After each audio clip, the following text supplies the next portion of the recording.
all know these are unprecedented times we're living in. I've had many messages via Instagram or email asking if the value of their car is sliding and just what is happening generally with the Porsche marketplace. Well, I've decided to answer all those questions in this video. Again, I'm talking to two people who are pretty well placed to give us a proper answer. I'm going to be asking somebody who works within the Porsche industry, and I'm also this time going to be getting the opinion of a consumer with a large, extensive Porsche collection who has his ear to the ground when it comes to buying cars. Those 2 points of view from Karl Meyer at 2911 The Porsche Buyer and of Paul Pressland, who you might recognise from our Road to Redline podcast, they're going to give their views, and it should paint a pretty good picture as to just what is going on at the Porsche marketplace currently. Let's start with the serial buyer, first of all, in Paul. Paul, thank you for joining me today. Pleasure. I have to say your lockdown Barnet is faring a lot better than mine at the moment, so congratulations I don't know on about that. It's oh, do I regret not going to the barbers before lockdown? Can you just kind of give us an idea, first of all, of how extensive your car searching goes, and what your communication is like with dealers as a result of that? Okay, well, first of all, I have to look at who's maybe listening to this in terms of how much car searching I'm doing.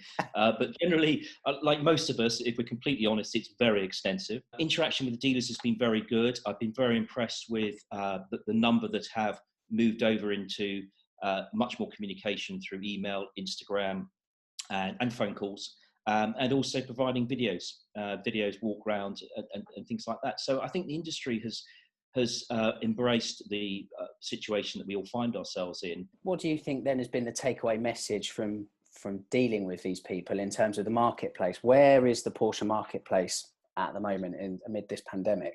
I think Porsche's in quite a unique position. It was raised in a podcast about how Porsche is really a currency. There is a bottom line to a Porsche. If you want to sell it, there is a market, and there still is a market now. In terms of where it is, I think it's an opportunity to look at quality, to look at the very best that car that you have your eye on your budget. If it's a bit over your budget, don't be afraid of having a conversation. In terms of, can you put a percentage on where the market is off generally? Very difficult, but probably 10%, 5%, 10%. But actually, it's more about the circumstances of the people selling. Is that stock? Do they want to move it on? And the really pragmatic dealers have been very upfront and say, look, I'm happy to move it on. I'm happy to accept this, because actually they feel they'll be buying into a marketplace and replacing with the stock, which will allow them to trade again. You're probably not catching the bottom of the market, but actually you're probably getting the best car you can possibly have, and the one you really want. And I think if you recall, I said, act in haste, repent at leisure. And I think we've got more time to consider and make the right choices at the moment. Okay, fine. So it's not that the market is sliding per se, but it's more the fact that there is a kind of a cheeky deal, or there's the possibility of a cheeky deal there. So there is a general slide in the market, but then there are more specific troughs in the circumstances of the people that are actually selling it. The other thing to consider is that there is very much still finance available, and the finance rates are very attractive. Is there a split between like the air-cooled marketplace and newer cars, or? Well, I think that one of the standout ones that appears to be have transacted and certainly been offered at levels is the .1991 GT3 RS. There appears to have been one went through collecting cars at about 124,000 plus premium, and certainly I've been offered a number of those.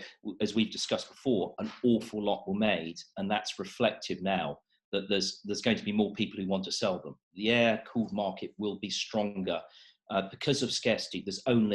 You can't make any more. They still exist. There are still cars being taken out of the system by the likes of Singer, Rennsport, and all the people doing the backdate. So you can't go and make any more air-cooled cars. And so it's supply and demand. And also there are less good air-cooled cars than there are water-cooled cars, simply because they're older. Paul, obviously it's speculatively at this stage, but where do you see the market going then?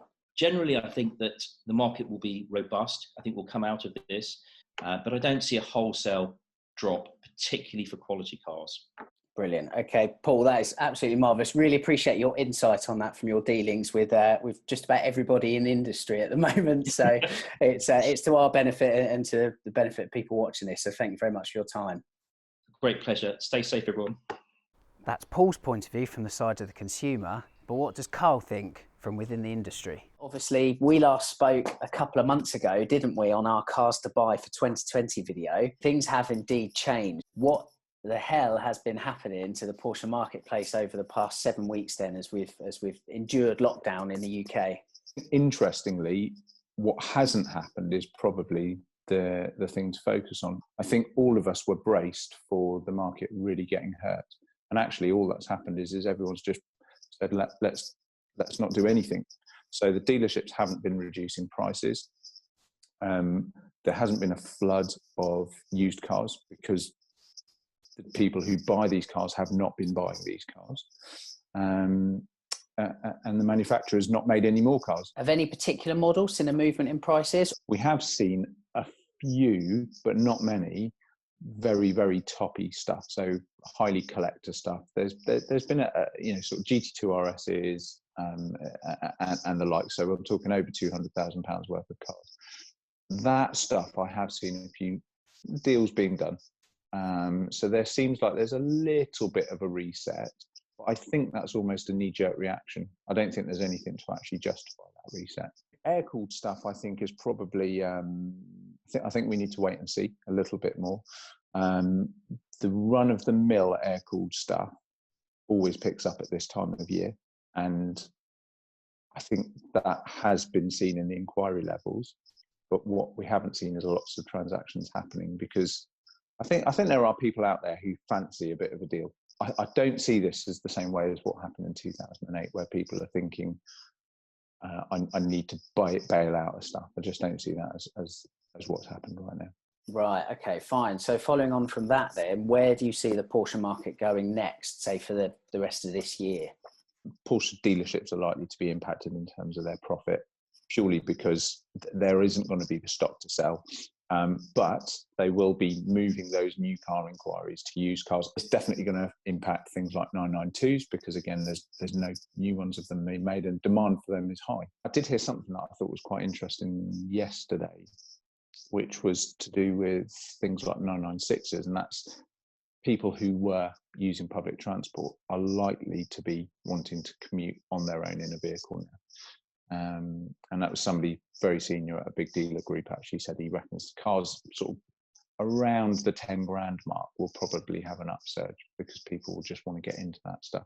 Yeah, very interesting what you say there, Karl, because overwhelmingly it's positive, it's not doom and gloom. Yeah. And I wonder if that might be a surprise to people. One of the bigger dealer groups told me this morning that he's noticed since Boris's speech, there's been a lot of pent up buyers out there, and as soon as the speech to ease has come back, that their inquiry levels are back up to between 5 and 10 emails a day, which for that centre was the inquiry level before the lockdown.